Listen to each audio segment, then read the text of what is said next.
수련회 올라오신다고 참 고생 많았습니다.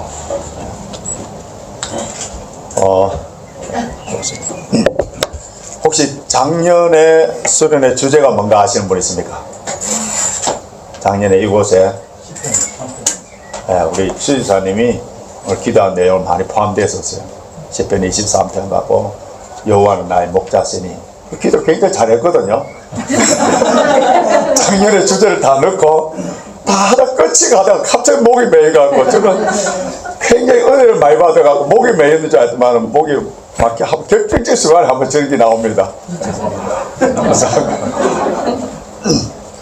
우리 내일 오시는 분이 한 반 정도 되고 우리 주무시는 분이 반 정도 되는데 내일 오실 만한 이유들이 있는 분들이 참 많이 있습니다. 여러 가지 형편에 의해서 어쩔 수 없이 오늘 와서 주무시고 같이 은혜 받으면 좋은데 그러지 못한 분들이 많은데, 그런데 오늘 저희들은 이곳에 와서 맛있게 저녁 드시고 또 우리 이렇게 말씀으로 은혜 받는다는 것이 축복에 아무나 이렇게 누릴 수 있는 것이 아니고요.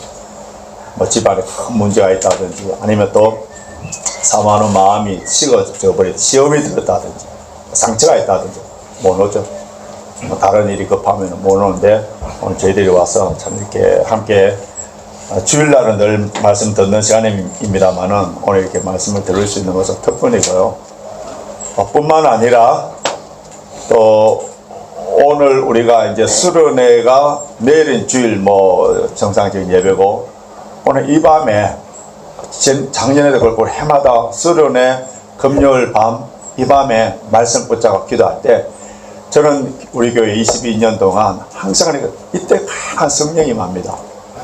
오늘 밤에 설교도 좀 길 거예요. 뭐 더우신 분들은 일어나서 커피 한잔 마시고 왔다 갔다 하시고요. 자 이렇게 하시면서 그래서 말씀을 그 많은 말씀 가운데 다 마음에 와닿는 것이 아닙니다. 와닿는 말씀 다 있어요. 자기에게 그 말씀 붙잡고 오늘 기도할 때 오늘 우리 가운데 놀라운 역사가 일어날 겁니다. 믿음으로 그렇게 나아가시기 바랍니다. 오늘 저녁 어떠셨어요? 그러니까 참 중요해요.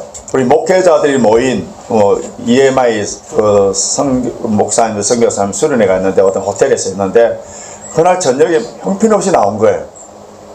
저녁 집회가 엉망되고 아무리 목사님 은혜로 말씀하고 막 한국에서 온 강사 목사님 막 주옥 같은 말씀을 쏟아내도 이 저녁이 별로 안 좋으니까 그냥 은혜를 못 받아요. 근데 서울에서 온 한국에서 온 목사님이 그냥 막 자기 교회 이야기하고 별 그게 없었는데 어떤 날 저녁이 굉장히 잘 나오거든요. 모두 막 확 열려갖고 그냥 아멘 아멘하고 야단이었거든요. 오늘 저녁 여러분 아멘 안 하면 간첩입니다. 이 정도로 저녁 잘 나왔는데 그죠? 너무 맛있게 하고 참 더운 날에 수고하신 분 감사하고요. 자 오늘 우리 수련회 오늘 내일 이제 제가 말씀처럼 내일 아침에는 우리 또 차 목사님 전하시는데 총 주제가 뭡니까? 주 안에서 항상 기뻐하라. 한번 크게 해봅시다. 주 안에서 항상 기뻐하라. 다시요. 시작. 주 안에서 항상 기뻐하라.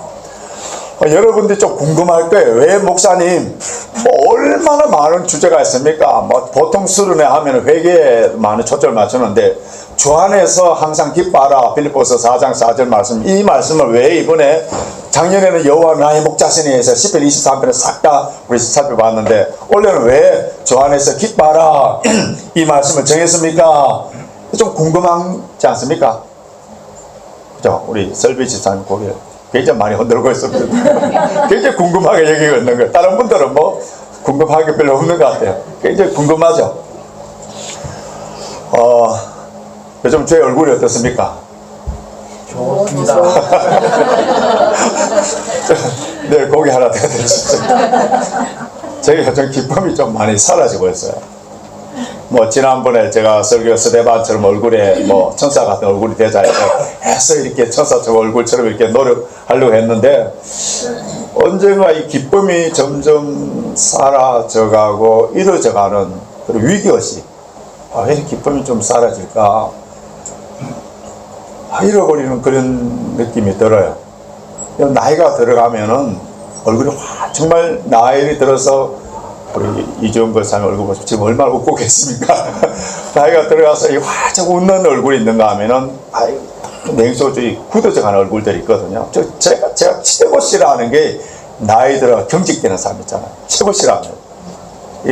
이거 나이가 들어갈수록 미소가 머금고 마음에 여유가 있고 이런 분이 돼야 되는데 자꾸 얼굴이 좀 제가 굳어지는 거하고 기쁨이 이루어져 가는, 그러면서 스테반 설교 천사의 얼굴 같더라 이런 설교를 하고 진짜 고민이 되는 거예요.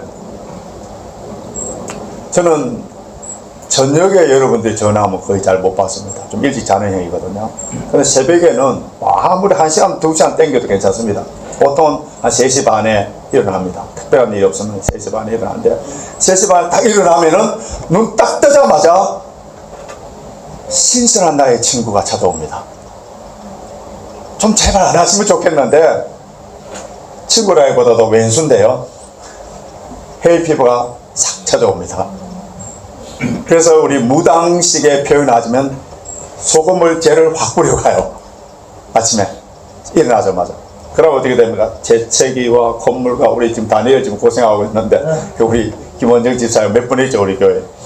재채기, 콧물, 눈 가려움증, 재채하면 그 빈속에 얼른 약을 하나 먹어야 돼. 제가 먹는 약은 여러분 알다시피 180mg 큼직합니다. 하여튼 그걸 하나 먹고 나면은 이 약의 부작용은 졸음, 무기력증, 기억력 감퇴, 의욕상실. 오늘 제가 원고를 많이 본다 하더라도 이해 좀 해주십시오. 기억력 상실. 약 기운을 동안 비실비실거려요. 그럼 그 한 친구로 끝나면 되는데 또 한 친구가 와서 인사를 하는데 그 친구 누구냐면 척추근 협착증이에요. 허리 진통이 시작됩니다. 우리 어릴 때 할머니 할아버지들이 밭을 김을 매다 아이고야 오늘 뭐랍니까? 비가 올려나 옛날에 저는 그 뭐 할머니 무슨 그런 소리 하느냐 했는데 저기압이 때는 어김없어요. 영국에 전번에 우리 40일 동안 계속적으로 비 왔잖아요. 그때 여러분 제 얼굴 어땠는지 여러분 기억이 안 나시죠? 그때는 강한 진통제를 먹어야 돼요. 그냥 약한 진통제를 먹으면 안 됩니다. 강한 진통제를 먹어야 되는데 그러면 자 해이 피부약의 부작용 그리고 강한 진통제의 부작용 이 두 개가 합쳐지면은 저는 몸 밖에 있는지 몸 안에 있는지 비몽사몽 가야 돼. 비몽사몽.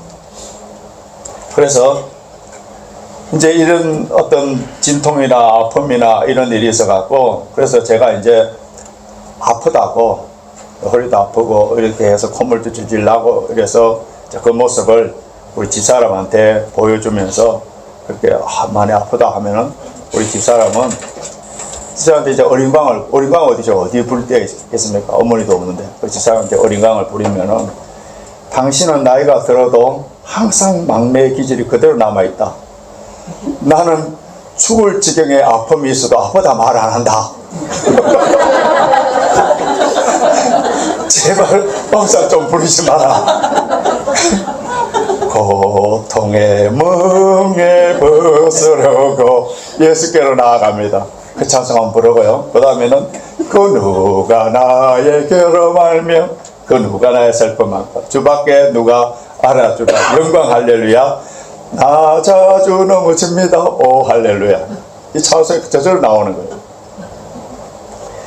여러분 주일마다 오늘도 이렇게 편안하게 여러분 앉아서 이렇게 설교를 듣고 계시는데 여러분 저는 이 설교 한 편을 준비하기 위해서 치열한 영적인 그러한 어떤 상부의 고통을 겪어야 돼요. 오늘 우리 서목사님도 설교하셨지만 우리 목회자들이 설교 한 편 만드는 거는요.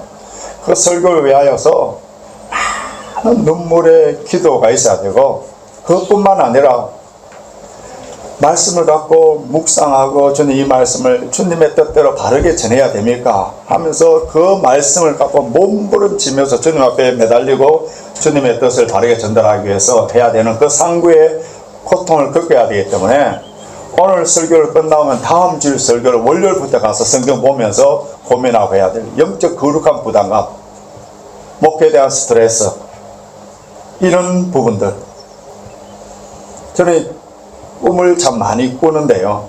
제 꿈에 정말 자주 나오는 꿈이 하나 있습니다. 그 꿈이 뭐냐 하면은 제가 이렇게 설교 준비를 막 하고 있는데 목사님 지금 설교 시간입니다. 뭘 때리는 거냐. 아직 설교 준비도 안 됐는데 벌써 설교 시간. 이게요. 한 번만 보면은 그렇다지만 몇 번을 봅니다. 몇 번. 그건 무슨 말이에요? 제 무의식 속에 설교에 대한 부담이 엄청나게 크다는 거예요. 설교의 부담이. 이런 모든 것들이 제 기쁨을 빼앗아가고 또 찌푸리 이마가 되는 그런 모습들을 볼 수가 있는데, 자, 어느 날 이런 모든 문제를 가지고 하나님, 저기는 왜 이렇게 기쁨이 점점 사라져가고 이렇게 기쁨이 충만하지 못합니까? 이 헤이 피부 때문에 날씨 좋아서 다른 사람들 다 밖에서 이렇게 즐기고 있는데 헤이 피부 때문에 또 좀 그리면은 척추근 협착증 때문에 또 주일마다 설교에 대한 부담감 때문에 왜 이렇게 주님 하루하루 이렇게 살아야 됩니까? 하면서 어느 새벽에 기도를 하는 가운데 주님께서 제 마음으로 성령을 통하여서 주시는 말씀이 있었어요. 여러분 새벽기도 나와서서 이제 우리 새벽기도 동력자들이 참 많은데요. 새벽기도에 나와서서 제 기도를 많이 들어봐서 알겠습니다만은 주님께서 뭐라고 말씀하셨냐 하면은 너는 왜 기도할 때에 감사 찬양이 없느냐? 왜 감사 찬양이 없느냐? 너의 울음소리는 참 많이 들어봤는데 기쁨의 감격의 감사의 찬양은 내 귀에 들리지 않는구나. 사랑하는 아들아, 제발 감사 기쁨의 찬양을 좀 내 귀에 들려다오. 저는 기도할 때 참 많이 울어요. 어떤 성도들의 한 명의 고통을 갖고 있으면은 그 고통이 저한테 전입이 됩니다. 저는 목회자로서 굉장히 감사해요. 그 한 지체가 아프면 나도 아파할 수 있는 그거를 주님 주셔서 감사해요. 그래서 한 영혼을 갖고 몸부림치면서 울면서 기도하고 또 제 영적인 상태를 가지고 기도할 때 많은 울음이 있어요. 많이 울어요. 뭐 저보다 더 많이 우는 사람이 여기 누구라고 말을 안 하겠습니다만 소리 내서 한 사람 우는 사람도 있습니다만 소름 끼칠 정도로 많이 조원주 사람 누구라고 생각하십니까? 그래서 너를 통하여서 제발 기뻐하며 감사하는 찬양의 기도를 좀 듣고 싶다 하는 그 말씀을 제 마음에 어느 날 주신 거예요. 주께서 주시는 이 음성, 이 충고의 말을 듣고 이번 서른회 때는 내부터 은혜를 받아야 되겠다. 이건 설교자의 가장 좋은 베네핏이 뭔지 설교를 준비하면서 먼저 은혜를 받는 겁니다. 그래서 이번 수련회 때는 내가 바뀌어야 돼. 이 교회의 목사가 바뀔 때, 목자가 바뀔 때에 함께 바뀌기 때문에 내부터 은혜를 받아야 됩니다. 그래서 제가 이 문제를 가지고 기도하면서 제가 받아야 될 은혜, 받았던 은혜, 그것을 나누기 위해서 항상 기뻐하라, 주 안에서 기뻐하라, 이것을 정했는데요. 자, 우리 찬양 한번 합시다. 기뻐하라 내 영혼아, 기뻐하라 내 영혼아, 내 속에 있는 것들아 다 기뻐하라. 우리 그걸 한번 해볼까요? 기뻐하라 내 영혼아. 기뻐하라 내 영혼만 해보세요.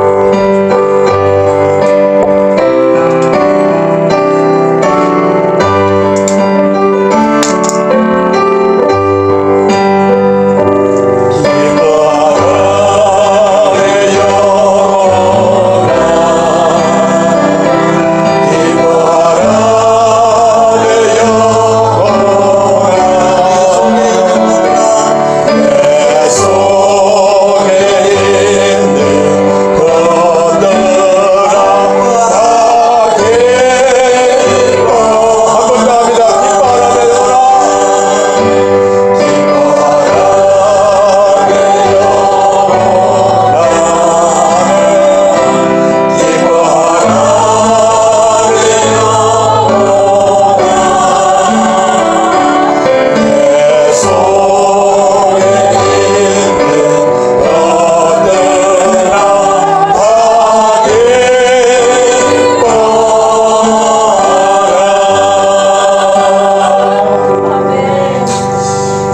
우리가 이런 질문을 할 수가 있어요. 기뻐할 일, 감사할 일이 있어야 우리가 기뻐하고 감사하지. 걱정, 근심이 가득한 일이 많은데, 그리고 가장 가까이 있는 사람을 통하여 무시당하고 업신여김을 당하고 자존심이 완전히 상하게 되는 그런 경험이 있는데, 지금 직장의 문제나 사업의 문제 때문에 참 경제적인 문제에 큰 어려움이 있는데, 가정에 정말 자녀의 문제나 남편의 아내의 문제 갖고 지금 남들은 겉으로 봤을 때는 괜찮은 것 같은데 그 내면에 나 모르는 그 아픔들이 있는데,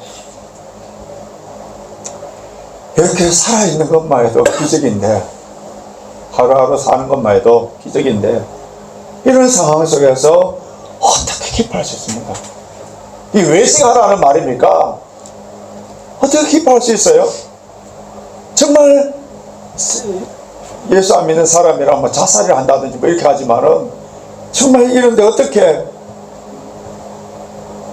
너무 자연스럽고 당연스러운 반응이지 않습니까? 우리 생활 가운데에 기뻐할 수 있는 이유보다도 훨씬 더 기뻐하지 못할 환경과 조건들이 이런 많은 가운데 살고 있는데 어떻게 기뻐할 수 있느냐? 그것은요, 이 모든 환경에 얽매이는 그런 기쁨이 아니라 이 환경과 모든 조건들을 초월한 그 기쁨을, 비결을 배우라는 거예요. 그 비결을요. 사도 바울이 기쁨에 관해서 무슨 말씀을 했는지 우리 빌립보서 4장 11절 보시겠습니다. 빌립보서 4장 11절 같이 읽겠습니다. 시작. 내가 궁핍 밤으로 말하는 것이 아니라 어떠한 형편이든지 안 나와요.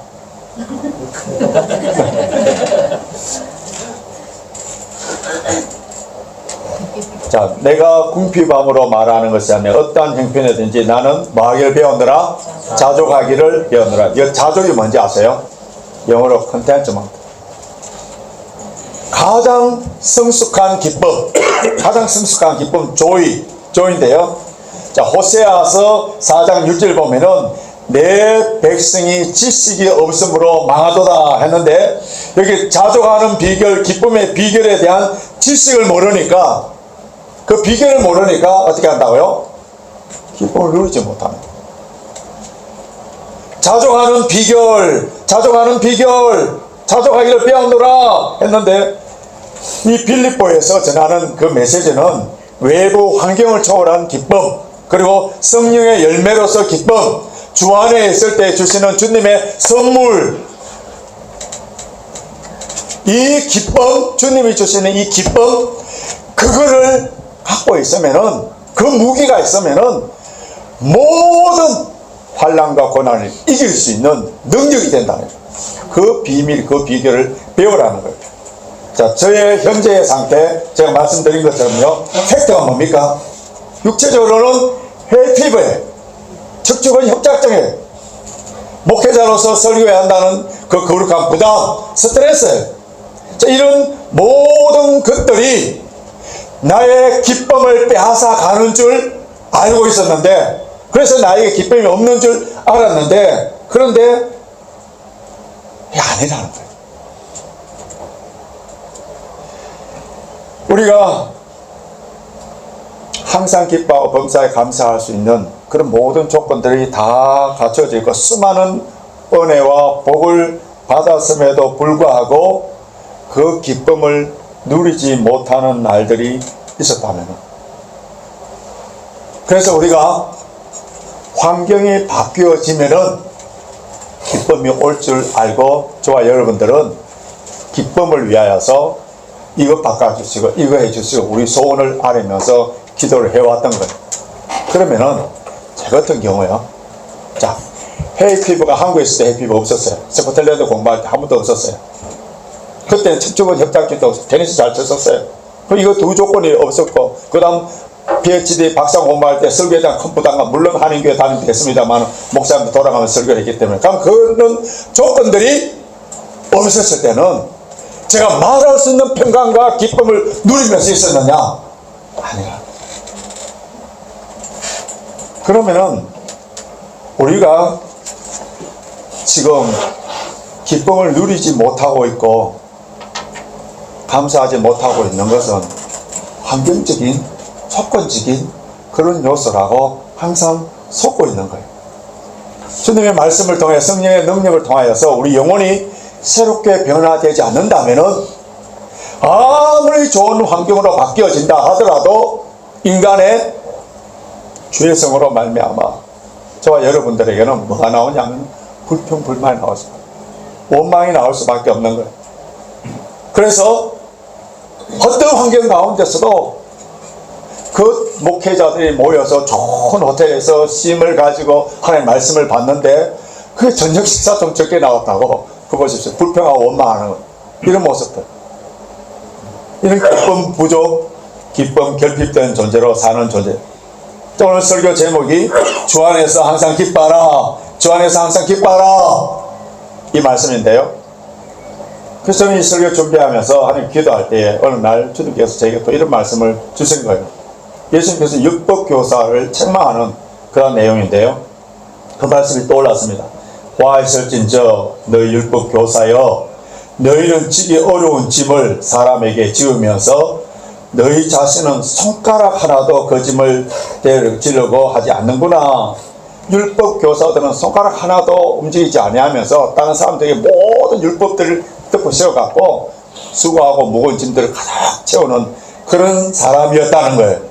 그래서 설교하는 항상 기뻐하라. 주 안에서 항상 기뻐하라. 설교하는 제가 기뻐하지 아니하면서 성도를 향하여서 어떻게 기뻐하라고 외치면서 그 기쁨의 본을 사도 바울처럼 나를 본받으라. 내가 얼마나 기뻐하는 것을 보십시오. 그래서 여러분도 함께 기뻐해야 됩니다. 그렇지 못한 모습으로 어떻게 제가 설교할 수 있습니까? 다른 거 회개하라 하는 것은 주님 제가 회개할 것이 많기 때문에 그거는 제가 마음껏 외치면서 저도 함께 회개하면 되지만은 기뻐하지 못하는 제가 어떻게 제가 기뻐하라고 그렇게 설교할 수 있습니까? 그렇게 하나님께 이 설교 제목 갖고는 오래 수련을 못합니다 하면서 터틀대니까 주님께서 제 마음에 주신 말씀이 필리포스를 통하여 기쁨의 비결을 다시 배우래요. 필리포스를 통하여서 기쁨의 비결을 너가 다시 배우라. 그래서 저와 여러분들이 이 필리포스 말씀을 통하여서 기쁨의 비결을 배워서 삶에 적용하여서 수련회 이전의 우리의 삶, 비포와 수련회 이후의 삶이 완전히 새로워졌어요. 천국 갈 때까지 저와 여러분들이 벌써 잠들라 하는 분이 있어서 오빠 기쁨 스타일, 오빠 기쁨 스타일, 모두 우리 기쁨 스타일로 변화되시길 주님의 이름으로 축원합니다. 아멘. 기쁨 스타일. 여러분 성경 가운데서 가장 기쁨이라는 단어가 가장 많이 나오는 성경이 어딜까요? 빌립보서죠. 네.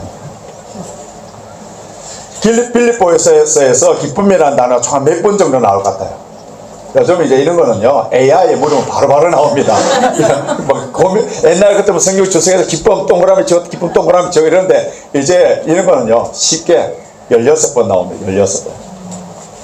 자, 빌립보스를 기쁨의 편지라고 하는데, 그럼 빌립보스에, 우리 잘 알다시피 사도 바울이 이 빌립보스를 기록할 때에, 그때 바울이 어디 있었습니까? 아시는 분은 손 드십시오.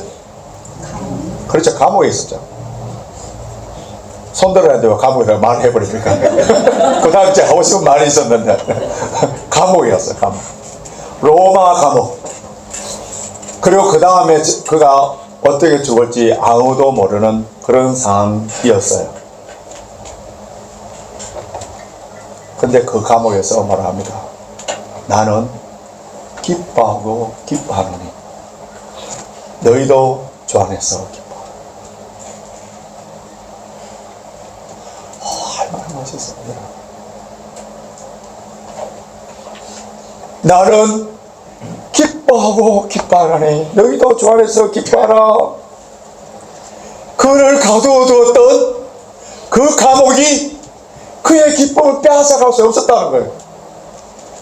그가 지금 자유롭게 복음을 전해야 되는, 그가 사역을 활발하게 해야 되는, 땅끝까지 복음을 전해야 되는 그 사역을 하지 못하도록 감옥에 갇혔는데, 그 사역 때문에, 사역의 부담감 때문에 아무것도 할 수 없는 그 상황 속에서 그게 그의 기쁨을 빼앗아가지 못했다는 거예요. 이런 것 때문에 그가 불평불만했습니까? 감옥 안에 있는 죄수가 감옥 밖에 있는 자유인을 향하여서 내가 기뻐하노니 너희도 기뻐하라.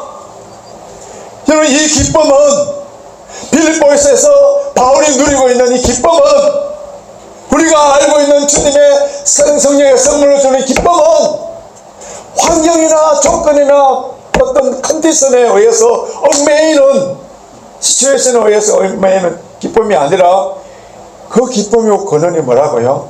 예수 그리스도. 예수 그리스도. 이것이 밝게 보여준 것이 빌립보예요. 로이드 존즈 목사님이 런던에서 웨스트민스터 채플에서 사역을 하셨는데, 우리 지금 한국 대사관인데 그 바로 옆에 있죠. 그게 1947년 10월부터 1948년 3월까지 빌립보서를 갖고 총 28번 강해 설교를 했습니다. 근데 그때 이 빌립보서를 갖고 강해 설교할 그때가 언제냐면은 2차 세계대전이 끝난 지 채 2년도 되지 않은 그때였습니다. 그때 상황, 전쟁이 끝난 그때 상황이 어떠냐면은 영국에는 히틀러를 통하여서 수많은 폭탄들이 터뜨려가 곳곳에 거기 전쟁의 흔적들이 있고요. 후유증, 식량을 그 당시에 정부에서 배급해 줄 정도로 모든 사람들이 경제적으로 심리적으로 불안하고 어려움 겪고 절망에 빠져 있을 때 그때였습니다. 그 웨스트민스터 채플도 폭탄에 의해서 상당한 부분이 무너진 것을 그 교인들이 다 목도를 했거든요. 자, 이런 전쟁의 기쁨이 모두 상실되어 있는 그런 상황 속에서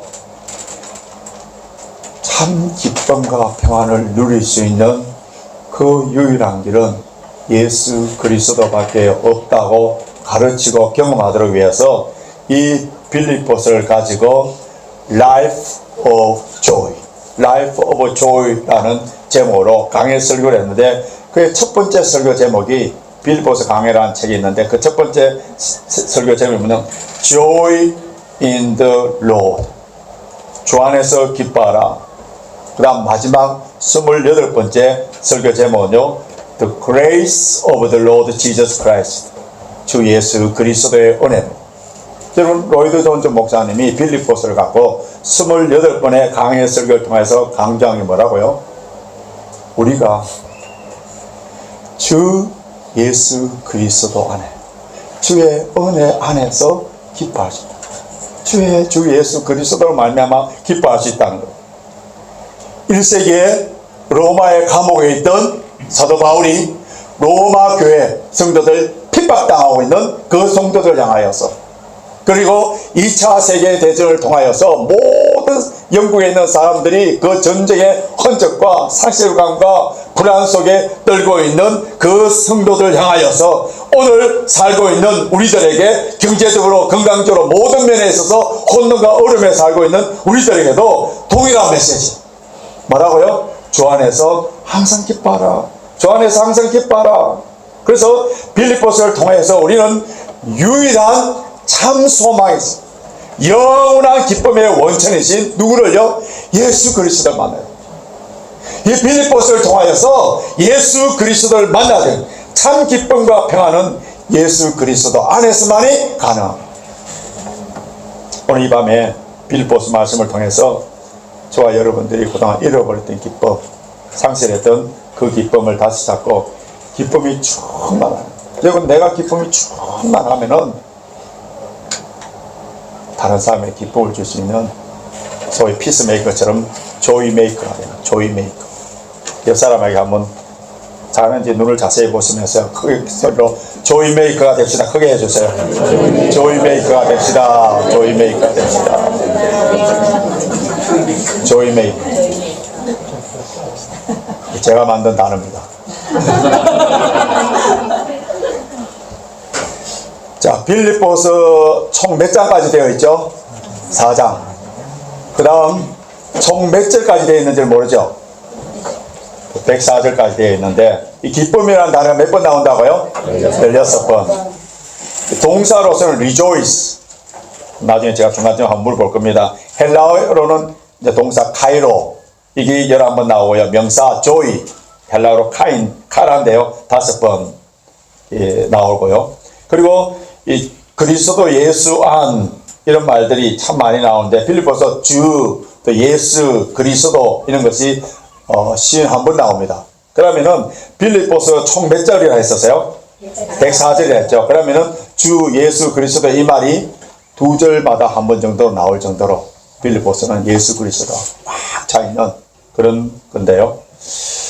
우리가 주 예수 안에 있을 때 기쁨을 누릴 수 있다 하는 것이 빌립보서 강조입니다. 우리가 즐겨 부르는 찬송 저도 참 좋아하는데 우리가 설교 끝난 후에 부르는 찬송인데 찬송가 455장 새 찬송 370장 주 안에 있는 나에게 땅근심 있어라. 우리 그냥 부를 때는 주 안에 있는 나에게 이렇게 불렀는데 오늘 말씀을 깊게 생각합니다. 어디에 있는 나에게? 주 안에 있는 나에게. 이게 이제 우리 부점이나 뭐 도트라고 안 가면 뭐 이탈릭제인데 지금은 슬쩍 지나갔는데 지금은 주 안에 있는 나에게 땅근심 있어라. 그럼 이 말을 항상 역으로 생각해 보면은 어떻습니까? 주 밖에 있으면 어떻다고요? 주 안에 있으면 땅근심 있어라 했는데 주 밖에 있으면은 세상 염려 걱정 근심이 가득할 수밖에 없다. 주 안에 있는 나에게 땅근심 있어라. 주 밖에 있으면은 근심 걱정이 가득하다는 거예요.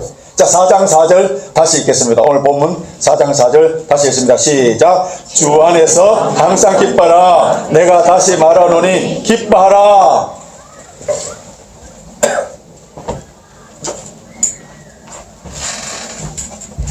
평소에는 제가 주일날 설교는 한 4장 정도밖에 안 돼요. 근데 오늘 엄청나게 많아요. 그렇기 때문에 죽었다 생각하시고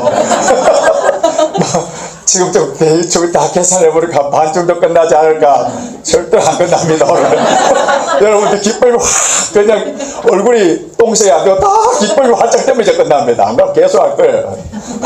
뭐 피곤하신 분들 갖다 커피 한 잔 드시고 왔다 갔다 하시고 그러십시오. 오늘 굉장히 많습니다. 외부 강사들 뭐 엄청나게 오늘 할 건데 주 안에서 기뻐하라. 여러분 주 안에 이게요 바울서 신에 있어서 우리 이제 목사님들은 다 아는데 굉장히 중요한 신학적 용어 주 안에라는 말. 이게 너무너무 신학적으로 교리적 깊은 의미이기 때문에 제가 지금 오늘 말씀드리는 거는 그건 한 뭐 1000분의 10,000분의 1만 좀 약간 끄적거리는 수준인데요. 이 간단하게 설명하면 뭐냐면은 이게 주 안이라는 말은 그리스도와 신비적인 연합이에요. 또 그리스도와 함께 죽고 사는 거고요. 또 다른 말하면 예수님의 통치를 받는 것. 전적인 예수 그리스도를 믿는 믿음 안에 사는 것. 이거예요. 이걸 좀 더 쉽게 표현하면은 고린도후서 5장 7절을 말씀해 보면 뭐가 있느냐면은 혹시 외우신 분이 있으세요? 고린도후서 5장 7절. 구역장님들 어디 가셨는다. 혹시 그렇죠. 그런즉 그 다음요. 누구든지 그리스도 안에 있으면은 새로운 피조물이라 이전 것이 지나갔으니 보라 새 것이 되었도다. 새로운 피조물, 새롭게 창조된 사람, 본 어게인 된 사람, 거듭난 사람, 뭐 바뀌었어요? 신분과 삶의 태도가 바뀌었다는 거예요. 자, 물고기가 물 떠나서 살 수 없어요. 자유가 없어요. 죽음이에요. 마찬가지같이 그리스도인이 어디에? 그리스도를 떠나서는, 그리스도 밖에서는 땅 근심이 가득. 그리스도 안에 있을 때에 참 기쁨과 행복을 누린다는 거예요. 그럼 기쁨이 뭐예요? 기쁨. 이 기쁨에 대해서 사전적인 의미, 이것도 AI를 통해서 바로 물어보면 나옵니다. 뭐라냐면은 욕구가 충족되었을 때 즐거운 마음이나 느낌, 자기 욕구가 충족되었을 때 즐겁게 느끼는 마음이나 느낌. 근데 성경을 보시면은 성경에서 이 기쁨이라는 정의나 설명이 없어요. 기쁨이란 단어가 신약 성경에도 150번 정도 나오는데, 근데 이 단어가 기쁨이 무엇인지에 대해서 성경에서 이 전혀 정의와 설명이 없어요. 왜 그런지 아세요? 왜 이거에 대한 정의와 데피니션이 없느냐 하면요, 성도라면은, 피조물이 된 하나님의 자녀라면은 누구든지 그 기쁨을 경험하고 있다는 거예요. 그 기쁨을 좀 누리고 있다는 거예요. 하나님의 선하심을 맛보아 알지어다. 하나님의 그 선하심이 무엇인지에 대해서 설명할 필요가 없는 거예요. 그 선하심을 맛보아 아는 사람들은 그 선하심이 뭔가를 알고 있기 때문에 설명할 필요가 없는 거예요. 경험하고 있는 거예요. 그렇기 때문에 주님의 기쁨을 어떻게 하라고요? 머리로 이해하고 철학적으로 공부하고 분석하고 정의하는 것이 아니라 기쁨을 누리라. 그 기쁨을 어디에서? 주 안에서 누리라. 주님과 함께 있을 때, 주 안에 있을 때 자연적으로 맺혀지는 열매라는 거예요. 나무가 사과나무가 열매를 맺기 위해서 그런 노력하고 힘쓰고 애씁니까? 내가 사과나무에 열매 맺어야 된답니까? 아니요. 가지는 나무에 막 붙어 있으면은 저절로 맺히는 것처럼, 결과물처럼 희락은, 기쁨은 성령의 열매잖아요. 성령의 열매라는 거예요. 기쁨은 성도들에 나타난 당연한 정서적인 반응이고요. 믿음 안에 사람들에게 당연한 마음의 상태일 뿐만 아니라 구원받은 하나님의 백성들이 이 땅에서 하나님의 나라를 누리는 그 삶의 상태예요. 자, 로마서 14장 17절 나옵니다. 크게 읽어봅시다. 시작. 하나님의 나라는 운동과 마시는 것이 아니며 오직 성령 안에 있는 의와 평강과 희락이라. 여기 보면 희락, joy. 성령께서 주시는 이 기쁨을 누리는 사람은 지금 현재의 천국을 누리고 사는 거예요. 그런데 저와 여러분이 속고 있는 게 하나 있습니다. 저도 지금 그것 때문에 속고 있는데요. 우리 모두가 지금 다 속고 있는 거예요. 잘 들어보세요. 현재 나에게 좀 경제적인 어려움이 있어요. 큰 경제적인 어려움이 있고, 저처럼 해피거나 아니면은 이게 허리 협착증이나 어떤 질병이 있어요. 그 질병 문제나. 자, 이런 것들이 나의 기쁨을 빼앗아 가버려요. 이런 것들이 나의 기쁨을 빼앗아 가는 것처럼 보이는데, 진실은 주님이 주시는 그 기쁨, 성령의 열매가 약간 아니에요. 그걸 잘 알아야 돼요. 돈이 넉넉한, 우리 교회 그런 분이 있어요. 돈이 넉넉하게, 지금 통장에 돈이 넉넉하게 들어가 있으면 어때요? 든든함. 그죠? 좀 든든해. 옛날 남자들이 호주머니에 지갑에 돈이 있으면 좀 폼이 재고 이런 것 좀 든든함이 있어요. 그리고 몸이 아주 건강하면은 어때요? 좀 자신감이 있어요. 그리고 일이 잘 풀리고 자기가 원하는 대로 착착 잘 되면은 뭐가 있습니까? 굉장히 성취감이 있어요. 이런 자연의 환경이나 또 조건이나 의해서 주어지는 안도감, 더 쉽게 표현하면은 만족감, 이것이 성경에서 말하는 기쁨으로 우리 착각합니다. 무슨 말씀 알겠죠? 그래서 고난이 오고 그런 환경의 조건들이 오지 아니하면은 마치 빼앗겨져 버리는 기쁨이라면은, 상실되는 기쁨이라면은 세상이 주는 기쁨이지, 이것은 하나님 나라의 속성인 성령의 열매로 맺혀지는 기쁨이 아니에요. 그러면 세상적인 기쁨과 행복은 마치 온도계에 있어서, 온도계 안에 수은주, 그 뭐겠습니까? 빨간 줄 있잖아요. 빨간 줄과 같아요.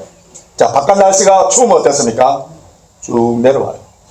바깥 날씨가 더우면은 그 수원주 빨간 줄이 쭉 올라가잖아요. 이 수원주처럼 바깥 날씨의 영향을 받아서 올라가고 내려가고 외부의 조건에 의해서 오르락 내려가는 것은 이건 진짜 기쁨이 아니에요. 그런데 우리는 소유와 관계없이 외부적인 환경과 관계없이 남에게 칭찬이나 인정이나 이런 거와 받지 못한다 하더라도 항상 기뻐할 수 있는 그것이 뭐냐면은 주 안에서 주시는 주님이 주시는 기쁨인데요. 이 구원받은 하나님의 자녀들이 누리는 기쁨은 고난이나 환경이나 외부적인 조건에서 빼앗아가는 게 아니에요. 자, 이 고린도후서, 자, 이것을 우리 한번 같이 보겠는데요. 고린도후서 7장 4절 보십시오. 7장 4절 같이 읽습니다. 시작. 모든 환난 가운데서도 위로가 가득하고 기쁨이 넘치는. 모든 환난이 오면은 환난하고 기쁨하고 우리가 생각했을 때는 반대지 않습니까? 환난이 왔다. 아, 기쁨이 없어진다 했는데 사도 바울은 뭐라 한다고요? 모든 환난 가운데도 기쁨이 충만하다. 기쁨이 넘친다 했어요. 그럼 뭐예요 이게? 우리가 생각했던 환난은 기쁨이 없어야 되잖아요. 그게 아니고요. 또 그 다음 고린도후서 6장 10절 제가 참 좋아하는 구절 중에 하나인데요. 같이 읽겠습니다. 시작.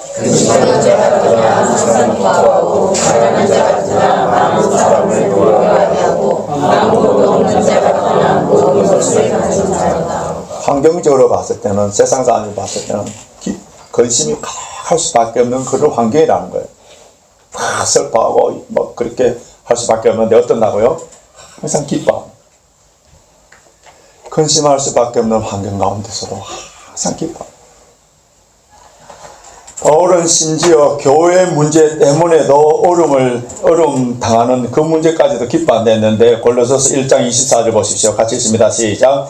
나는 이제 너희를 위하여 받는 괴로움을 기뻐하고 그리스도의 남은 고난을 그의 몸된 교회를 위하여 내 육체에 채우느라. 교회 때문에 고난을 당하고 있는데 그리스도의 남은 고난, 주님의 그 십자가길 복음을 전하는 일들 때문에 그래서 오히려 기뻐한다. 그래서 기쁨은 구원받은 그리스도인들이 당연한 일이고 우리를 향하신 하나님의 뜻이에요. 그래서 데살로니가전서 4장 16절 18절 항상 기뻐하라. 그 다음요. 쉬지 말고 기도하라. 범사에 감사하라. 이는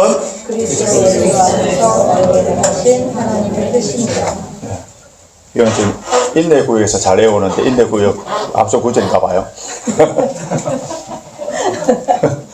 인내구역 다시 한번 더 할까요?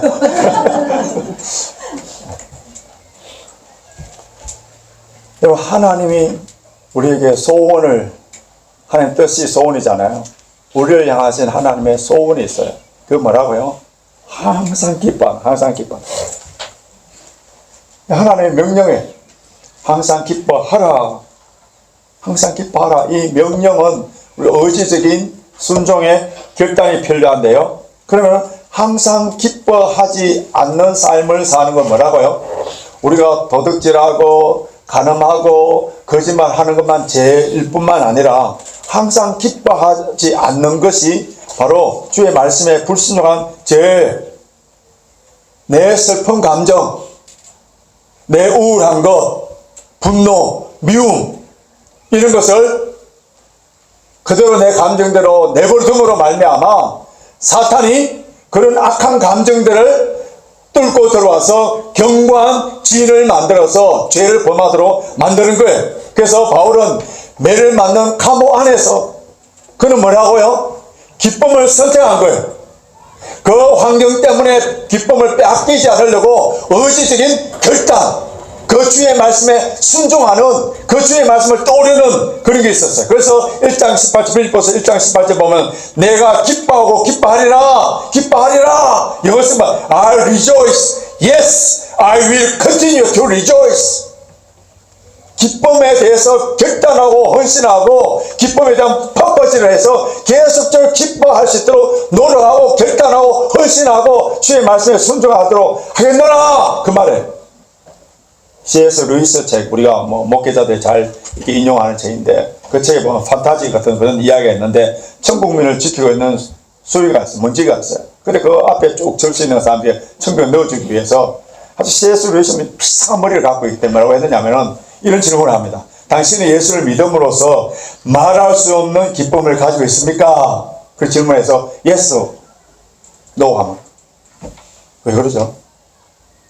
우리는 구원받았으면은 yes, 당신에게 보혈로 제사함 받았으면은 천국 이렇게 생각하는데 기쁨이 있습니까? 그 말은 뭐냐 하면은 진짜 구원받은 하나님의 백성이라. 진짜 구원받은 하나님의 백성이라면, 참된 믿음이라면 기쁨의 열매가 맺힌다는 거예요. 이거는 우리 현재의 삶에도 마찬가지예요. 정말 내가 주님의 자녀로서 구원받은 하나님의 자녀라면은 기쁨의 천국의 기쁨을 누리고 살아야 합니다. 내 심령 속에 기쁨이 가득하면요, 천국 생활에. 그런데 내 고집, 내 자존심, 내 욕망, 이런 것이 가득하면요, 이래서 기쁨을 누리지 못하면 어떻게 하냐, 스스로 지옥생활을 하는 거예요. 지옥생활. 게테 파우스트 유명한 그 책이에요. 결말에 백세가 다 되어서 눈이 어두워질 그쯤에 찾아온 4명의 회색 여인. 왜 회색 여인을 했는지 모르겠습니다. 회색 여인이 누구냐면 결핍, 제약, 근심, 공궁. 이 4명의 회색 여인과 대화를 하는 내용이 나오는데, 인간이 굶주림이나 가난한 같은 그런 외부의 고통은 어떻게든지 싸워서 이겨내든지 피할 수가 있는데, 영혼을 잠식시키는 내부의 근심은 결코 떨쳐내거나 벗을 수 없다는 인간의 본질에 아주 취약점을 말했는데, 그래서 그는 뭐라 했냐면 이 세상에서 가장 벗어나기 어려운 것이 근심이라는 말이다. 사탄은요, 집요하게 우리를 근심을 빼앗기 위해서, 끊임없는 기쁨을 빼앗기 위해서 끊임없는 근심거리를 채워 넣는데, 여러분 주변에 보십시오. 많은 그리스도인들이 아주 사소한 문제, 세상 사람들 같으면은 그냥 술 한잔 먹고 탁 털치고 나갈 수 있는 그 사소한 문제에 마음을 걸어갖고 교회 올 때 보면은 완전 얼굴이 똥색이 돼. 누구 말하는지 잘 모르겠습니다만 젠지 모르겠습니다. 그런 큰 기쁨을 잃어버리는 경우가 얼마나 많습니다. 사탄에게 속아서 그 보배로운 기쁨을 내어 던져버리고, 그 마귀 속에 마귀가 주는 그 더러운 것들, 근심이나 염려나 미움이나 시기나 질투나 이런 것들을 가득 채우고 있으니까 스스로 지옥 생활을 하는 거예요. 내만 지옥되어서 찬바람만 나는 것이 아니라 다른 사람까지 다 악한 영향을 미치니까 말 한마디를 하는데도 가시가 되고 상처를 주는 그런 사람이 되니까, 이런 사람 한 몇 명만 교회에 있어 봅시다. 완전히 교회 다 만지네. 내가 말할 수 없는 평강과 기쁨을 누리면서 성도들에게 정말 말 한마디, 그냥 그 있잖아요, 눈빛만 봐도 뒷모습만 봐도 은혜가 되고 말소리만 들어도 은혜가 되는 그런 사람 몇 명만 교회의 중심을 딱 써보십시오.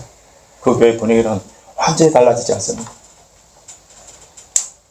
그리스도인의 구원은 기쁨의 회복인데, 왜 하나님께서 우리를 구원을 해주셨느냐 하면은 기쁨을 주시기 위함인데요. 이거는 이제 내일 주일날 다시 더 살펴보겠습니다. 기쁨은 하나님의 선물이고 성령의 열매. 기쁨을 누릴 수 있도록 하기 위하여서 하나님께서 우리에게 구원하여 주셨는데, 다시 제가 묻겠습니다. 아까 제가 설교 시작하면서 기쁨이라는 단어를 헬라어로 뭐라 했죠? 예, 와, 대단하십니다. 카라예요, 카라. 카라. 근데 은혜라는 단어 있잖아요. 헬라어로 은혜로는 단어가 뭐냐 하면은 카리스예요. 근데 이 단어가 카라와 카리스가 카르라는 이 단어에서 같이 나왔는데, 그러면은 기쁨은 뭐라고요? 하나님의 은혜의 결과라는 거예요. 이 은혜 받은 자의 그 증거가 기쁨이에요. 그래서 우리가 주 안에서 항상 기뻐할 수 있는 비결이 뭐라고요? 우리가 은혜 받은 자라는, 하나님의 은혜 받은 자라는 것을 잊지 아니하는 것. 그러니까 우리가 주 안에서 항상 기뻐할 수 있는 첫째 비결, 그게 뭐라고요? 내가 하나님의 은혜 받은, 구원받은 자라는 것을 잊지 않은 것. 하나님의 은혜를 깊게 생각하면은 그가 뭐 나온다고요? 기쁨이 솟아오는 거예요. 그럼 무슨 말씀 알겠죠? 내가 은혜 받은 자라. 우리 찬송가 있잖아요. 뭡니까? 아침에 눈을 뜨고 숨을 쉬는 것. 뭐가 아니라 뭐였어? 뭐가 아니라 당연한 것이 아니라 뭐라고요? 은혜. 어느 날은 교회에 오고 예배 드리고 내가 살고 있는 것을 당연한 것처럼 그냥 남들이 다 이렇게 살고 있는데 당연한 것처럼 생각했는데 영안이 열려지니까 내가 구원받은, 오늘 내가 이 교회에 나올 수 있는 것, 수련회에 나올 수 있는 것, 모든 것이 은혜였어 하는 그 깨달은 때에 뭐가 온다고요? 기쁨이 있다. 은혜를 잊어버리는 사람들에게는 은혜를 잊어버리면 어떻습니까? 괘씸한 거예요. 자, 부모님의 은혜, 또 모든 사람들의 은혜, 그 은혜를 잊어버리면 섭섭한 마음이에요.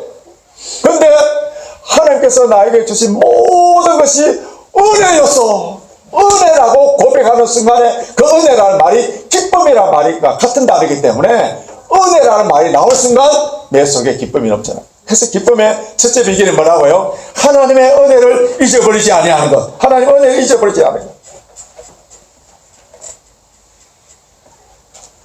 여러분, 정말 우리가 새벽에 기도할 때든지 주님, 나 같은 죄인을 구원하여 주시고 부정하고 연약한 저에게 귀한 직분을 주시고 오늘 또 이렇게 일용한 양식을 주시고 이런 모든 것이 하나님의 은혜입니다 하는 순간에 우리 환경은 하나도 변화되지 않았어. 그대로예요. 근데도 왜 그래 눈물이 나오고 감사하고 뭐가 바뀌었어요? 하나님의 은혜를 잊어버리지 아니할 때, 하나님의 은혜를 기억해낼 때, 그때에 우리는 뭐가 있다고요? 기쁨이 쭉. 은혜를 잊어버리는 순간에 주 밖에 있을 때는 근심 걱정밖에 할 수밖에 없어요. 둘째로 우리가 주 안에서 기뻐할 수 있는 비결은요, 5절입니다. 자, 5절 보십시오. 오늘 본문 5절 같이 있습니다. 시작.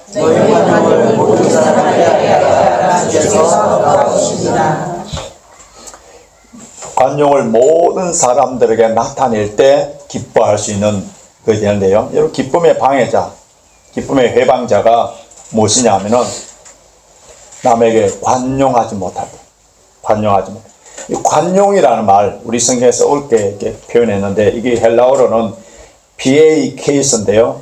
신약성경에 딱 8번 나옵니다. 근데 정확한 뜻으로 번역하기가 헬라어에서 영어로도 그렇고 이게 번역하기가 참 어려워요. 자, 우리나라 말에 한, 그죠? 덕의 어리, 이런 걸 영어로 참 번역하기 어려워요. 그죠? 영어로. 이런데 이 관용이라는, 우리나라의 관용이라고 번역했던 이게 PAKS도요, 마찬가지인데, 이 관용을 또 이제 사전적인 의미는 뭐라고 됐냐면은 남의 잘못을 너그럽게 받아들이거나 용서함인데, 이 관용 안에는 용서, 이렇게 표현하기는 너무 좁고요. 그래서 인내, 양보, 친절, 유순, 자비, 온유, 아랑, 관대함, 이거 다 포함돼야 돼요. 그러니까 굉장히 이 단어가 어려운 단어예요.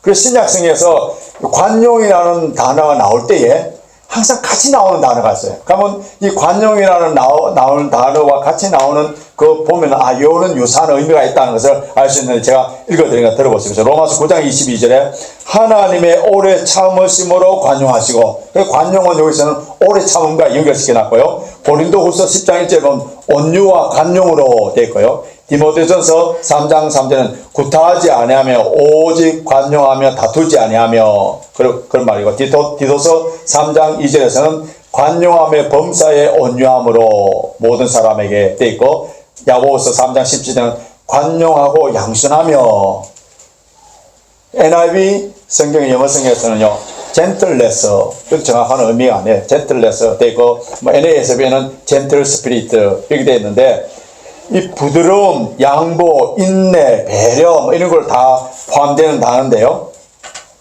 우리 일상적인 삶 가운데에서 여러분 인내하지 아니하고 양보하지 아니하고 관용을 베푸지 아니하면은 어떻게 됩니까?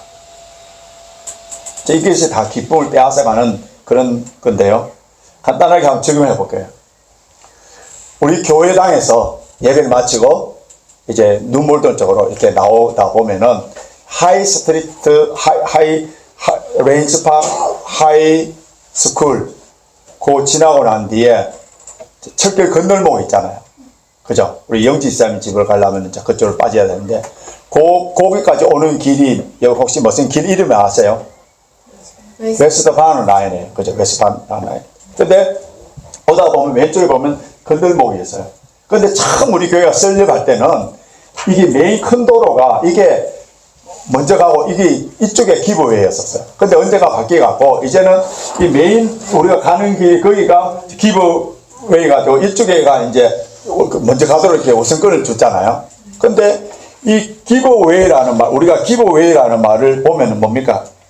우리의 프라이오리티가 있는 것이 아니고 저쪽에 첫 길로 가는 그 길이 먼저 프라이오리티가 있기 때문에 우리는 기브웨이를 해줘야 돼. 양보를 해줘야 돼. 그죠? 관용하고 기다리셔야 돼. 다른 차가 있나 봐주고, 이거를 그냥 내가 큰 길로 똑바로 길인데 먼저 가야 돼 하면서 촥 차를 몰고 가면 이쪽으로 나온 차가 그냥 사고 나는 거예요. 사고 나면 어떻게 됩니까? 차도 깨지고 어떤 경우는 목숨도 잃어버릴 수 있는, 내가 우선권이다, 내가 직진인데, 그리고 내가 길이 더 넓은 것 같은데 하면서 이렇게 하면은 사고가 날 수밖에 없는 거예요. 이 사고로 어떻게 됩니까? 후유증도 있고 많은 재산상의 신체적인 어려움을 겪는 거 아닙니까? 마찬가지듯이 우리의 삶에 있어서 기브웨이 해야 될 때가 있는 거예요. 내가 양보해야 될 때가 있는 거예요. 내가 봤을 때는 똑바른 길이에요. 내가 옳은 것처럼 보여요. 내가 우선권이 프라이오리티가 있는, 나이도 더 많고 목사고 그렇기 때문에 내가 더 프라이오리티에 있는 것처럼 보여서 내대로 하냐 하면서 밀어붙이면 어떻게 되는 거예요? 사고 나는 거예요. 인생도 마찬가지예요. 왜 우리에게 기쁨을 빼앗기느냐? 많은 기쁨을 빼앗기는 이유 중에 하나가 뭐냐 하면은 오늘 성경에 보면 관용하지 못하는 거예요. 기브웨이 하지 못하는 거예요. 기다려주시고 양보하지 못하는 거예요. 자, 5절 다시 보십시오. 5절 보시면요, 너희 관용을 모든 사람에게 알게 하라. 주께서 가까우시니라. 모든 사람을 알게 하라, 알게 하라 라는 것은 기노스 그 헬라어인데요, 명령령이에요. 성경에서 명령령은 우리의 선택의 여지가 없어요. 고민하고 갈등하며 시간을 두면서 우리 영국 사람들이 만나서 no라는 말을 하기는 좀 그러니까 I think about it 그러잖아요. I think about it. 하나님의 말씀 받았을 때 I think about it. 이게 아니라니까. 하나님의 명령은 그거는 어떻게 우리가 하나님의 자녀라면은 거기에 토를 달거나 이게 아니에요. 무조건 순종해, 순종. 우리 본문을요, 문법적으로 과거 수동태인데 문법적으로 더 쉽게 해석을 해도 이렇습니다. 너희가 옳고 그름을 가릴 수 있는 정당한 권리가 있을지라도, 옳고 그름 가릴 수 있는 정당한 권리가 있을지라도 법과 원칙만 내세워서 사람을 정죄하지 말고 상대방 형편을 헤아려 내 권리를 기꺼이 양보한 품격 있는 너그러움을 모든 사람에게 나타내라. 그러면은 너가 베푼 그 관용이 너에게로 돌아오리라. 이게 헬라 원어에서 충실하게 번역하면 이런 의미를 포함됩니다. 옳고 그름 있어요. 복음이나 진리가 아닌 경우에서는 어떻게 하라고요? 그 법과 원칙을 내세워서 다른 사람을 정죄하지 말고 상대방 형편을 헤아려 너 권리를 거의 양보하는 품격 있는 너그러움을 모든 사람에게, 나와 친한 사람뿐만 아니라 모든 사람에게 나타내라. 그러면 너가 베푼 관용을 너에게 돌아오리라. 어떤 사람들 보십시오. 돈을 잘 벌어요. 경제적으로나 가정적으로나 외부 환경적으로 볼 때 우리가 생각했을 때 모든 행복한 요소들을 다 갖추고 있는데 우울증에 걸려. 마음이 불안하고 마음에 분노가 가득 차서 음식도 제대로 못 먹고 밤잠을 이루지 못하는 사람들. 그 많은 원인이 있겠습니다만은 그것은 사람들이 대부분의 마음의 병이에요. 마음의 병. 무슨 병이라고요? 남을 용서하지 못하는 마음. 남에게 관용을 베풀지 못함. 과거의 그 불행했던 상처와 아픔을 예수 그리스도의 보혈로 깨끗하게 죄사함과 용서와 사죄의 은총을 누리지 못하는 그 상처를 계속적으로 되새기다 보니까 어떻게 해요? 사탄은 그러한 것을 자기 경관진을 만들어서 계속 그 사람을 괴롭히는, 그래서 사탄의 지배를 받아서 스스로 감옥생활을 해보는 사람이 여러분 주변에 얼마나 많습니다. 용서와 화해는 우리 기독교의 핵심 교리예요. 핵심 진리예요. 우리 그리스도인이 용서를 시작해서 용서로 끝나는 그런 인생을 할 수 있는데, 여기 예수를 믿을 때 알게 모르게 지었던 모든 죄들을 예수님께서 우리가 죄를 고백할 때 다 용서해 주세요. 천국에서는 용서받은 죄인들, 다 용서를 받은 그런 사람들이 가는 거예요. 이 땅에 사는 동안에 그 용서를 받은 사람들이 다른 사람들을 용서해주며 사죄하며 관용을 베품으로 말미암아 주님이 주시는 평강과 기쁨을 누리면서 사는 것이, 천국의 기쁨을 사는 것이 바로 그리스도의 삶이지 않습니까? 이런 하늘의 시민권을 가진 사람들은 하늘의 법을 따라 살 때에, 그때에 참된 기쁨을 누리는 거예요. 그런데 이런 관용과 용서를요, 우리는 상대방에 따라서 조건적이 됩니다. 그런데 우리 주님께서는 뭐라고 하셨냐면은, 사람의 조건에 의해서 용서하고 관용을 베풀하지 않습니다. 하나님께서 나를 어떻게 용서해 주셨는지, 1만 달란트 빚을 탕감받은 너희지 않느냐. 그것이 모든 용서와 관용과 사랑의 베푼의 근원의 이유예요. 제가 지금 22년 동안 우리 교회에 지금 강조하고 있는 것 중에 하나가 뭐라고요? 모든 신앙생활의 출발, 모든 봉사의 출발, 모든 선교와 예배와 모든 것의 스타팅 포인트가 은혜로 시작되지 않는다면 뭐로 된다고요? 율법주의나 신비주의나 기복주의로 다 바뀝니다.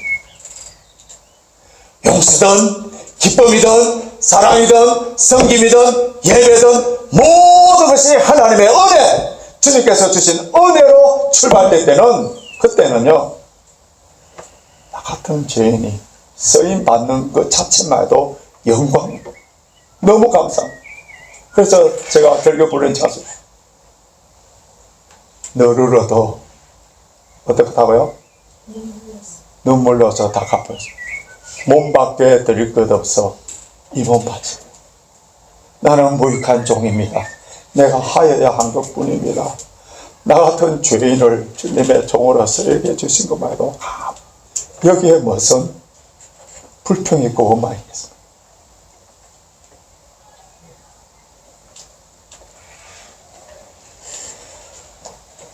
에베소서 4장 23절 볼까요? 에베소서 4장 23절 같이 읽겠습니다. 시작. 서로 용서하여 하나님이 그리스도 안에서 너희를 용서하신 것 같이 하라.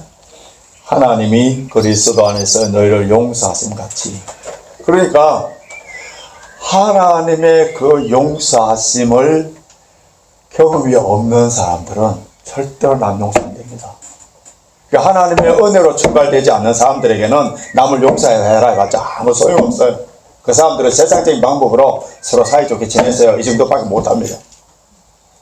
구원받지 않는 사람들에게 용서는 안 됩니다. 정말 하나님의 은혜로 용서받은 사람들이라면 그 용서를 다른 사람에게도 실천하라. 자, 저도 2명의 아이를 키워봤는데요. 뭐, 1명 키우는 자녀들은 뭐, 너무 귀해서 잘 모르겠습니다만, 2명의 아이가 다투고 싸우고 막, 울고, 그래서 한 아이가 와서 또 막 고자질하고, 한 아이가 고자질하고 막, 그래서 싸웠다. 근데 그 아이들이 엄마, 아빠 마음을 즐겁게 해줄까요? 설거지 도와줄까요? 뭐, 책상 정리해줄까요? 할 때 여러분, 기분 좋았습니까? 부모의 마음이 어떠세요? 그럼 안 도와줘도 괜찮아. 너희들이 사이좋게 화목하게 지내는 것이 엄마의 아빠의 마음이란다. 우리 믿는 성도들끼리에 우리 레인지파크의 성도들 얼마나 됩니까? 얼마 작은 숫자지 않습니까? 이 성도들이 서로 화해하며 화목하면서 예배 드리는 거예요. 하나님 얼마나 좋습니다. 여러분 마태복음 5장 23절 24절 같이 봅시다. 마태복음 23장 5장 23장 24절 같이 읽습니다. 시작.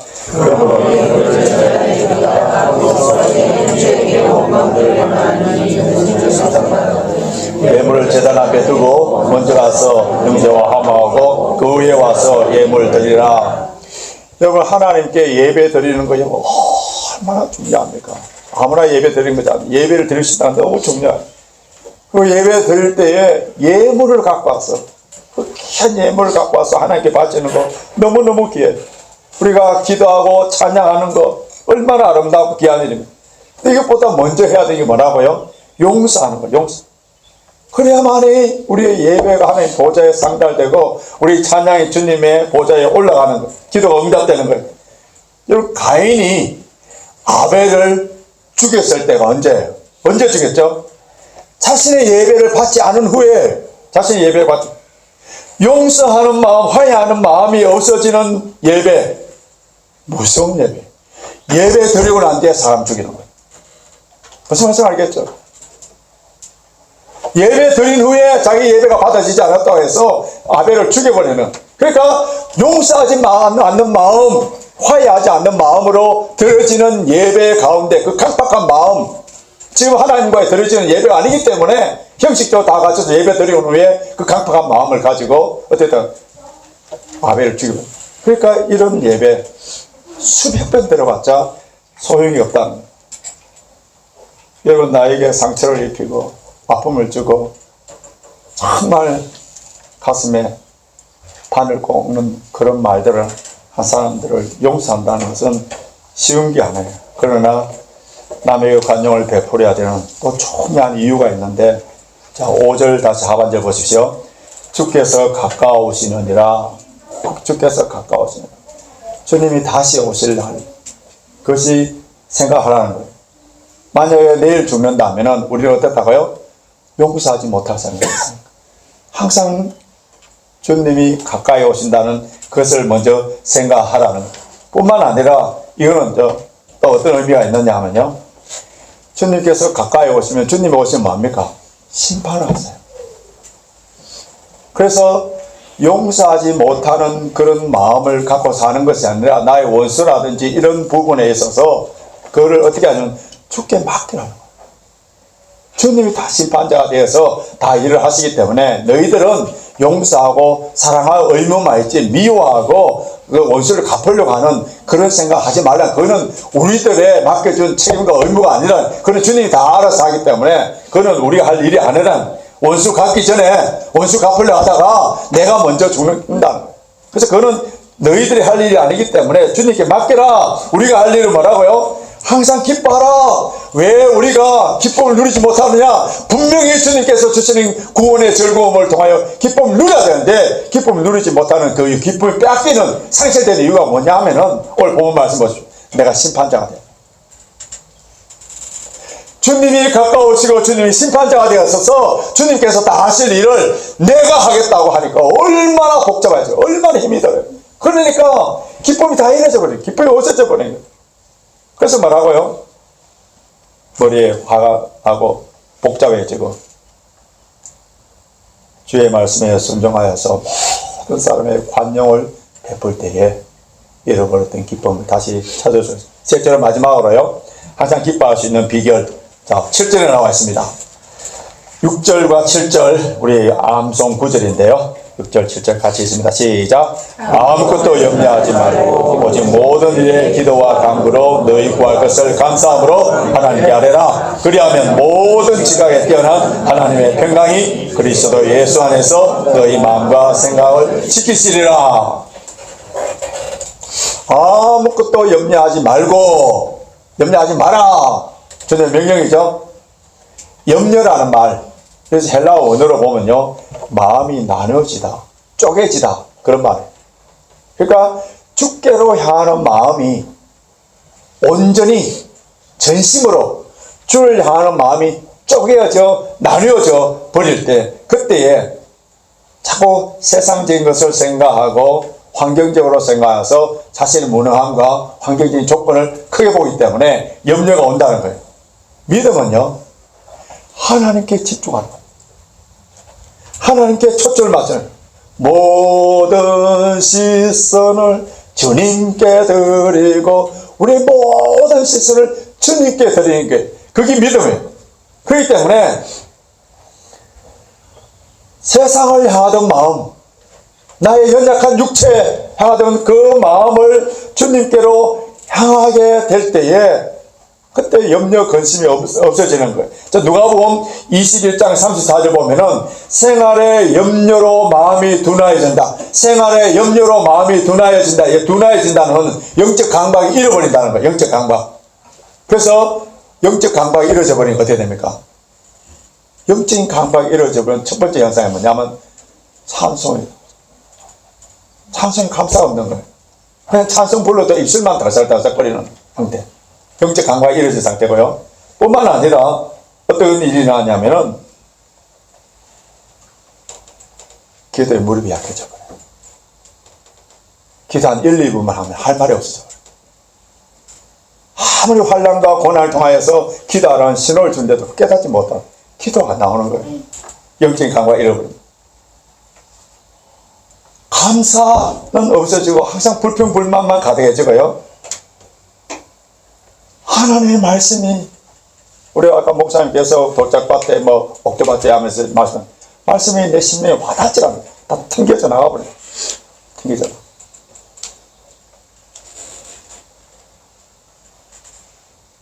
아주 사소한 문제, 이것 또한 지나가리라 할 수 있는 그런 사소한 문제에 걸려서 계속 묵상해서 남을 정죄하고 비판하고 이러기 때문에 기쁨과 감사 모두 사라져버리는 현상. 이런 염려라는 무서운, 우리 코로나 바이러스와 같은 이런 무서운 바이러스의 백신, 그것이 뭐라고요? 기도라는 기도. 아무것도 염려하지 않으려고 하면 어떻게 해야 된다고요? 모든 일에 있어서 기도하라. 기도와 간구로 하는 이 말씀은요, 기도하고 또 기도하라. 기도하는데 한 가지 조건이 있어요. 저와 여러분이 오늘 기쁨이 회복되기 위해서 기도할 때에 저희도 마찬가지고요. 무엇을 넣어서 기도하냐면 감사함으로 기도하라. 여러분, 저는 이 말씀이 오늘의 우리 기쁨에 있어서 중요한 키 포인트 중 하나인데, 왜 감사하면서 기도하죠? 왜 감사하면? 기도하는 그곳에 하나님께서 응답해 주실 것을 믿고 미리 감사부터 하라는 거예요. 감사하는, 그만큼 믿음의 배짱이든 감사하라, 감사하라. 하나님께서 합력하여 선으로 인도해 가시기 때문에 미리 감사하라. 부활하신 예수님을 만나고 믿음으로 모든 문제를 해결했던 이 베드로가요, 염려하는 우리를 향하여서 뭐라고 했는지, 자, 베드로전서 5장 7절 보십시오. 베드로전서 5장 7절 같이 읽습니다. 시작. 너희 염려를 다 주께 맡겨 이는 저가 너희를 권고하시니라. 권고한다는 말씀은요, 하나님께서 기억하시고 너에게 관심을 기울여 돌봐주신다. 어떻게 할 때? 맡길 때 나의 문제를 주님께 카스트, 맡기는 거, 카스트, 던지는. 그러면은 주님께서 그거를 갖고 주님이 케어해준, 돌봐주신다. 내가 지고 있으면 나의 문제, 나의. 그래서 주님께 맡기라. 주님께 맡기라.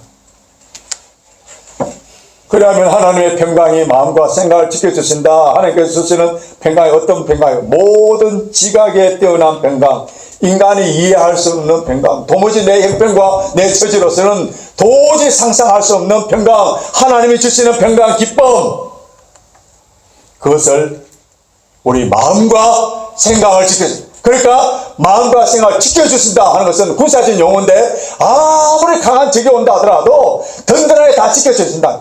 그리고 어떻습니까?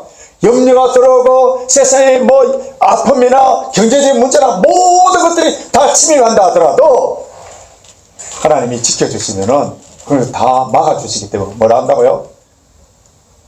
근심하는 자가 그나 어떻다고요? 기뻐하죠. 그래서 좋아해서 기뻐하라는 거예요. 오늘 사는 우리에게요 가장 필요한 것은 물론 우리 가운데에 경제적인 문제, 건강의 문제, 자녀의 문제 여러 가지 형편에 따라서 그 문제를 갖고 간절히 기도해야 되겠습니다만은 그러나 여러분 이런 것이 바뀌었다고 우리에게 다 기쁨이 주어집니까? 아까 제가 말씀드렸잖아요. 만족감, 든든함, 성취감 이런 것이 성경에 말하는 기쁨이 아니에요. 기쁨은 하나님께서 주시는 거예요. 하나님께서 주시는 거예요. 그리스도인이 누릴 수 있는 구원받은 하나님의 자녀들만 누릴 수 있는 특권이고 은혜인데 내가 주 안에 있지 아니하고 주 밖에 있을 때 주님의 통치와 주님의 은혜를 받지 못하고 주님의 은혜를 누리지 못할 때 남을 용서하지 못하고 관용하지 못할 때 기도하지 않음으로 말미암아 기쁨이 없이 평강이 없이 살았다면은 이게 아까 제가 두 자녀를 비유한 것처럼 주님의 마음을 아주 아프게 합니다. 오늘 우리 교회 예배 때 서목사님 서바나 3장 17절 주께서 그 기쁨을 이기지 못하고 우리를 창조하시고 우리가 기뻐하는 것을 하나님이 너무 기뻐. 너는 행복한 자로다. 너에게 기뻐할 일이 얼마나 많으냐. 내 사랑하는 아들 독생자 예수 그리스도를 통하여 너를 구원하여 줬을 하나님의 자녀가 되었고 너가 기도할 때 모든 것을 내가 방패로 막아주고 너가 아프냐? 너가 물질이 없느냐? 너의 문제가 있느냐? 그를 통하여서 내가 살아있는 나의 모습을 너에게 보여주고 하나님의 기적에 놀라운 일들을 너에게 보여주기 위하여서 잠시 고난의 환난의 길을 주는데 그를 왜 영적을 바라보지 못하냐? 왜 너는 그렇게 미워하느냐? 왜 마음이 그렇게 좁았냐? 이런 일을 통하여서 하나님께서 너를 어떻게 사랑하시는가를 깨달을 수 있는 기회를 주는데 왜 그걸 깨닫지 못하느냐? 감옥 안에 있는 바울 그 몸에는 찌르는 가시가 있었어요. 자기가 할 수 있는 일은 아무것도 없는 거예요. 그래도 뭐라 한다고요? 내가 기뻐하고 기뻐하노니 주 안에서 항상 기뻐하라. 여러분 그렇게 외친 것이 그냥 예비군 훈련장에 올라가서 교훈시키는 그런 영설입니까? 교장 선생님들이 학생들한테 모아놓고 그냥 하는 그냥 헛소리예요. 말할 수 없는 기쁨과 평강을 누리고 있는 바울은 나는 이런 환경 가운데서도 세상과 관계없는 놀라운 기쁨을 누리고 있는데 너희들은 왜 기쁨을 누리지 못해? 뭐가 문제냐? 저와 여러분이 왜 기쁨을 누리지 못합니까? 뭐가 문제입니까? 오늘 항상 기뻐할 수 있는 비결을 배웠습니다. 아니 하나님께서 이미 우리에게 기쁨을 주셨어요. 그런데 우리가 세상을 살면서 영혼이 열려지지 아니하고 믿음이 없어지고 주 밖에 있음으로 말미암아 그 기쁨이 상실된 것처럼 잃어버린 것처럼 그렇게 살고 있는데요. 우리가 주 안에 있어야 됩니다. 늘 주님의 통참을 받고 주님과 깊은 만남 교제가 있어야 됩니다. 뿐만 아니라 모든 사람들에게 관용을 베풀고 주께서 우리를 사랑하신 것 같이 용서하신 것 같이 그 용서하고 사랑하고 아무것도 염려하지 말고 기도할 때 감사함으로 무조건 감사함으로 기도하지. 그래서 잃어버렸던 기쁨 상실됐던 그 기쁨을 다시 찾아서 기쁨 충만하게 오늘부터 저와 여러분들이 이 밤에 기도할 때에 참 하나님께서 나에게 주신 은혜에 대해서 깊게 묵상하시고